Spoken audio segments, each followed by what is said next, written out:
Afin de développer ses compétences, la JCE a lancé ces dernières années une série de cycles de formation destinés tant à ses membres qu'à un public plus large.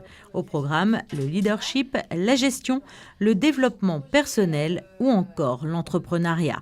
Partenaire cette fois encore de ce nouveau cycle de formation de la JCE, le Welcome Office a donc accueilli entre ses murs de nouveaux candidats désireux de monter leur entreprise en principauté. Premier volet de ce cycle de formation, connaître les conditions d'implantation d'une entreprise ou d'une installation privée à Monaco. Sur cette réunion d'information, ça va être vraiment les grandes lignes et les grands principes, principalement de la demande d'autorisation.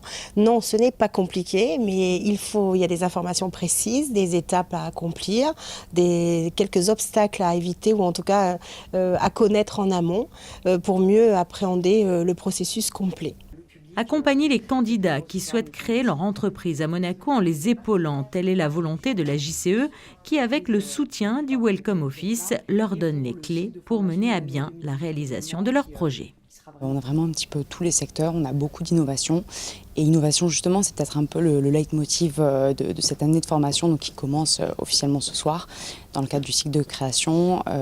D'ailleurs, dans ce cadre-là, on aura plusieurs types de formations dédiées à la fois autant à la fiscalité monégasque qu'aux formes juridiques de société, mais également tout ce qui est marketing et notamment innovation avec des outils informatiques pour en fait, les sociétés qui créent vraiment au début leur entreprise.